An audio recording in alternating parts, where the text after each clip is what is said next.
जय जय श्रीराम मित्रांनो. मी आनंद राजाध्यक्ष. तुम्ही पाहतात माझं मराठी यूट्यूब चॅनल आनंद आख्यान. मित्रांनो, आज 6 डिसेंबर आहे. आज जरा उशिराचा व्हिडिओ बनतो आहे. आज कलंक नाश दिवस आहे.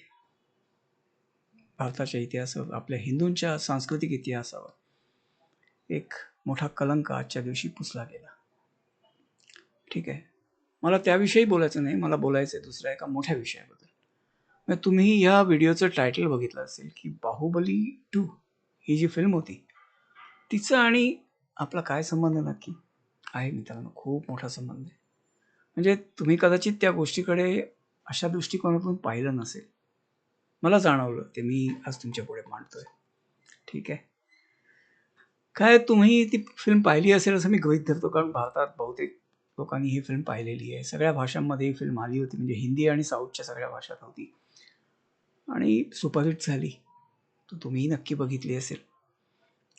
तर त्याच्यात काय आहे की तो शिवा, म्हणजे महेंद्र बाहुबली आपण जो म्हणतो, तो सुरुवातीला एक शिवा नावाचा एक गावचा मुलगा असतो आणि सगळ्यांच्यात मिळून मिसळून वावरणारा, सगळ्यांच्यात त्यांना मदत वगैरे करणारा असा मुलगा असतो. दिसायला छान, गोड वगैरे सगळं ठीक असतं. आणि त्याच्यात तो, म्हणजे त्याचे जे आई बाप जे असतात, ते गावचे 2 लोक, एक जोडपं असतं आणि बाकी त्यांचे नातेवाईक वगैरे. त्याच्या दृष्टीने तेच त्याचं कुटुंब असतं, तेच त्याचे आई बाप असतात. आणि त्याचा ते एक मुलगी असते अवंतिका, त्याला ती आवडते. मग तिलाही थोडंफार, तर सिनेमा आहे ठीक आहे, थोडे झगडे वगैरे, आणि मग शेवटी तिलाही तो आवडायला लागतो. आणि तिच्याबरोबर तो जातो, जेव्हा तिच्या गावी वगैरे जातो किंवा तिच्या लोकांमध्ये जातो, तेव्हा त्याला कळतं की माहिष्मती नगरी जी आहे किंवा माहिष्मती राज्य जे आहे, साम्राज्य आहे, त्या लोकांशी यांचं वैर आहे. तर काय तिथपर्यंत फरक पडत नाही. हा तिच्या पाठोपाठ त्यांच्याही, म्हणजे का ते काही धाड घालणार असतात वगैरे, त्याच्यात हा जातो.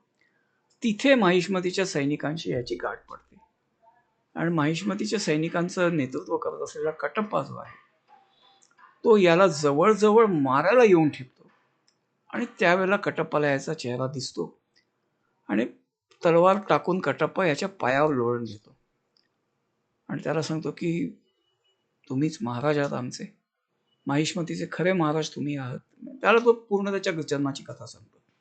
ठीक आहे, ती सगळ्यांना माहिती आहे, मी काय नवीन ती सांगायच्या भानगडीत पडत नाही. आणि मग त्याला कटप्पा सांगतो की तुझी आई जी आहे, तुझ्या काकांनी तुझ्या वडिलांना मारायला लावून जे राज्य तुझ्याकडे यायला हवं होतं ते त्यांनी हडपलंय आणि ते तुझं राज्य आहे. आणि तुझी आई जी त्या साम्राज्याची राणी असायला पाहिजे होती, ती तुझ्या वडिलांना मारल्यानंतर त्याला वश झाली नाही. म्हणून तिचा बदला घेण्यासाठी त्यांनी तिला साखळदंडाने बांधून भर चौकात साखळदंडाने बांधून ठेवलेलं आहे एका खांबाला, आणि चिंध्या नेसवल्यात तिला. तिचा अपमान करण्यासाठी जे काय करता येईल ते त्यांनी केलेलं आहे. या सगळ्याचा तू पुत्र कर्तव्य म्हणून बदला घ्यायला पाहिजेस आणि तुझं राज्य सुद्धा तू परत मिळवायला हवं. बाहुबली ते सगळं करतो. तुम्हाला बाकी कहाणी माहिती आहे, मी त्या कहाणीत जात नाहीये. ठीक, आता समजा या कहाणीला आपण थोडासा ट्विस्ट देऊ, हलकासा. ठीक, काय की समजा बाहुबलीने त्याला विचारलं असं, भाऊ हो कटप्पा महाराज, काय आपण आज पहिल्यांदाच भेटतो आणि ते सुद्धा म्हणजे काय ते शत्रू म्हणून भेटतो आपण, आणि तू मला हे सगळं सांगितलं, सगळं ठीक आहे, कहाणी ऐकायला बरी वाटली, पण असं आहे की हे सगळं करायचं म्हटलं ना तर मला जीव धोक्यात घालावा लागणार. मी जीव जायची गॅरंटी आहे, मिळेल म्हणून गॅरंटी नाही आहे, जीव जायची गॅरंटी आहे. म्हटलं काय मी ते राज्य मागायला गेलं तर राजा काय मला बघितल्या काय येऊन हातात हे देणार आहे, ऑन अ प्लेट म्हणतात तसं, ताटात वाढून आणणार आहे, हे या राज्य महाराज तुमचं, तुमचीच वाट बघत होतो म्हणून. तो बघितल्या मारून टाकेल मला. आणि काय मी काय योद्धा बिद्धा काय नाही, मी एक साधा गावंढळ माणूस आहे. आणि ही सगळी गावची इथे लोक आहेत, काय कोण योद्धे कोणीच नाही आहेत, सैन्य कोणीच नाही आहे इथे, मी काय लढणार त्याच्यात.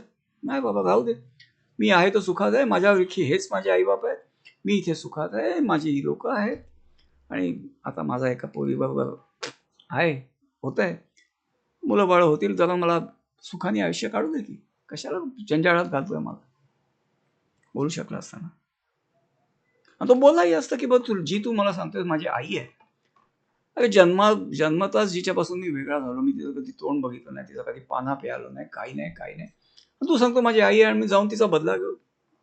जाऊ दे ना, असू दे, मला इथनच नमस्कार बोलला असताना काही वेगळं, काही म्हणजे बोलला असतं, तुम्ही त्याला दोष दिला असता का? असो, मला एक सांगा, बाहुबलीनी पण असं बोलू शकला असतं आणि झटकू शकला असता, त्याने झटकलं नाही. आता इथे आपला संबंध कुठे येतो? मी जे सुरुवातीला तुम्हाला सांगितलं की या शिक्षकाचा आपला संबंध काय, तुम्ही विचारलं अजून तुम्ही काय संबंध सांगितला नाही. आहे इथेच येतो. त्या बाहुबलीची आई जी देवसेना असते ना, तशी आपली एक देवसेना आहे. आपली देवळं, ज्या देवळांवर आक्रमकांनी मुद्दाम होऊन आपला अपमान करायला म्हणून देऊळ पाडूनच, जागेचं काही शॉर्टेज नव्हतं, भरपूर जागा होती, मुद्दाम पण देऊळ पाडून अपमान करण्यासाठी म्हणून ते देऊळ अर्धवट पाडलेले ठेवून, म्हणजे तुम्हाला दाखवत खिजवत राहिला, ते देवळाची भिंतीवर निशाण्या किंवा उद्ध्वस्त मूर्ती वगैरे असं काहीतरी ठेवून अर्धवट ह्याच्यावर त्या मशिदी बांधल्या आणि ही आता आमची मशीद म्हणून सांगितलं. आणि त्यांच्यात ती शिकवण आहे. सूरा 9 आयत 120 वाचून बघा. काफिरांना दुःख दिल्याने परमेश्वर तुमच्या नावावर एक नेकी लिहितो, असं तिथे लिहिलेलं आहे. तुम्ही वाचा. सूरा 9 आयत 120. माझ्या सांगण्यात जाऊ नका, तुम्ही स्वतः वाचा. ठीक, तर तिथे तशी शिकवण आहे. आणि म्हणजे आता तुम्ही काय करणार ते सांगा. तुम्हाला मी हे सांगितलेलं आहे की हे, आणि बरं दुसरं असं आहे की सर्वे करायचा म्हटला ना, तर काय आज खोदायची बिदायची काही गरज नाही आहे, उधळफावडं लावायची पण गरज नाही. तुम्ही नुसत्या म्हणजे इमेजरीच्या टेक्निक्स, एक इमेजरीचे टेक्निक्स आहेत, तुम्हाला बघितल्या कळतं, पण त्यांना ते होऊ द्यायचं नाही. का? तर ही त्यांची पुन्हा शिकवण आहे, म्हणजे पुन्हा ही मान्यता आहे की जे त्यांनी जिंकलेलं आहे ते हरलेल्यांनी पुन्हा जर मिळवलं आणि यांनी मिळवू दिलं तर हे नरकात जातील, अशी त्यांची मान्यता आहे. कुराणात पण नाही आहे त्यांना त्यांच्या मुल्ला मौलवींनी सांगितलेलं आहे. ते तुम्हाला सांगतील कुराणात कुठे दाखवा, नाही आहे तर द्या ना. तिकडे तुम्हाला कळून येईल काय ते नाही आहे ना कुराणात तसं, की दुसऱ्याचं पाडलेलं. माझ्याकडे एक व्हिडिओ आहे, त्याच्यामध्ये एक मौलाना सांगतो की दुसऱ्याची अशी भडपलेलं देऊळ वगैरे असेल तर त्यात तिथे नमाज केलेली कबूल होत नाही. हो असं आहे. बरं, मग ते ज्ञानवापीमध्ये ती सगळी भिंतीवरची नकाशी आहे ती काय आहे, आणि स्पेनमध्ये कॉर्डोबा कॅथेड्रल आहे, ते पाडून तिथं मशीद बांधली होती. आता त्या लोकांनी यांना GPL दिली आणि तिथे पाडून मशिदीवर न पाडता मशिदीवर हे पाडलं, पण त्यांना ते पाडायचे, त्यांच्या टार्गेटमध्ये आहे ते स्पेनचा कॅथेड्रल पाडून मशीद बाहेर काढायची. त्याचप्रमाणे त्यांनी तुर्कस्तानमधली आया सोफिया जी आता मशीद आहे, ती 800 वर्षापूर्वी कॅथेड्रल होतं, ती त्याने कॅथेड्रल मशीद केली. कमाल पाशा आला, त्यांनी ते संग्रहालय केलं, पुन्हा अर्दोगांनी मशीद केली. कोणीही निषेधाचा सूर काढला नाही, उलट त्याला कॉंग्रॅच्युलेट केलं. म्हणजे हे फक्त आपल्याला धादांत लोणकडीच एक खपवायला बघतात, हे स्पष्ट आहे. आणि हे अपमान करण्यासाठीच आहे. ठीक आहे, दुसरं काही नाही. तुम्ही त्याला सांगा ना, आम्हाला फक्त सर्वे करू द्या, जी आमच्या लिस्टमध्ये, आम्ही काय प्रत्येक मशिदीच्या खाली शिवलिंग शोधायला जात नाही, पण आमच्याकडे जी लिस्ट आहे तिथे दाखवा, आम्हाला घेऊन द्या सर्वे, आणि जे आमचं आहे ते आम्हाला द्या. तेव्हा बघा लांडगा कसा मेंढीचं कातडं फेकून बाहेर येत होते. ठीक आहे ना, तेवढंच सांगायचं होतं. आता तुम्ही काय करायचं ते तुम्ही ठरवा. ठीक. एक आहे, अफजल खानाने जेव्हा तुळजाभवानीची मूर्ती तोडली होती तर त्याच्या भोवती कैक मराठा सरदार होते, कोणी त्याचं काही केलं नाही. मारू शकले असते त्याला, कोणी काही केलं नाही. त्या सगळ्यांच्या घरी पूजा अर्चा होत होत्या.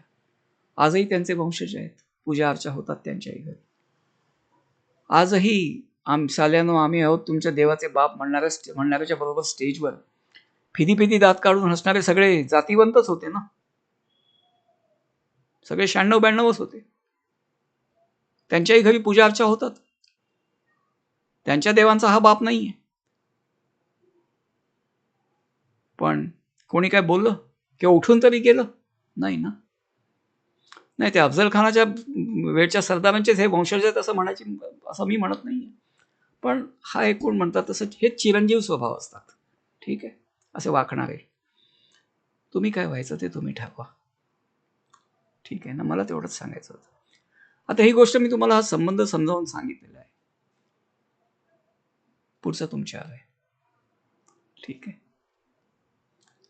देवांच्या बापांच्या पुढे माना झुकवायच्या का आणखीन काय तोहफा कबूल करून द्यायचा, तुमचं तुम्ही ठरवा. काँग्रेसमध्ये पण आज बरेच हिंदू आहेत, अजूनही हिंदू आहेत. मग त्यांच्या घरी पूजा अर्चा सुद्धा चालतात. आणि काँग्रेसचे श्रेष्ठी काय करतात ते आपण बघतोच आहोत. असो, काय सांगणार, हिंदू हृदय सम्राटांचे चिरंजीव जनाब झालेले नाही, पुढे आणखीन काय बोलायला शिल्लकच नाही. पण आपण नवीन वाटा हे करायला पाहिजे. आपलं जे आहे, आपली संस्कृती आपण जपणं आवश्यक आहे. निदान मला असं वाटतं. तुम्हाला काय वाटतं कॉमेंटमध्ये सांगा. आणि हा व्हिडिओ जर तुम्हाला आवडला असेल तर दुसऱ्यांना पण पाठवा. आणि हो, तुम्हाला जर ही कन्सेप्ट आवडली असेल, म्हणजे ही जी कल्पना तुम्हाला संकल्पना मांडली आहे पुढ्यात, ती जर तुम्हाला आवडली असेल, तुम्ही माझ्यापेक्षा चांगल्या रीतीने ती सांगू शकत असाल तर प्लीज, माझा काही कॉपीराईट नाही, मी याच्यावर काही कॉपीराईट ठेवलेला नाही, अवश्य करा. आणि दुसऱ्या भाषांमध्ये, आता हिंदी आणि इंग्लिशमध्ये मी व्हिडिओ केले, पण त्यातही कोणाला करायचे असतील किंवा भारताच्या इतर भाषा ज्या आहेत, सर्व भाषांमध्ये ही कन्सेप्ट ट्रान्सलेट करा. मला कळवायची पण गरज नाही. त्याप्रमाणे लोकांनी व्हिडिओ करा. जनजागरण ह्यातूनच येईल. ठीक आहे ना, ही आपली मुवमेंट आहे. भाजप वगैरे खड्ड्यात, मुवमेंट आपली आहे. आपली म्हणजे सर्व प्रत्येक हिंदूची आहे, माझी नाही, तुमची आहे. हे असं जर तुम्ही मानणार असाल तर अवश्य हा व्हिडिओ शेअर करा. धन्यवाद. जय श्रीराम. माझं नाव आनंद राजाध्यक्ष, पुन्हा एकदा सांगतो. आणि हे माझं चॅनेल आहे आपली बाजू. कृपया सबस्क्राईब करा. ठीक आहे, धन्यवाद.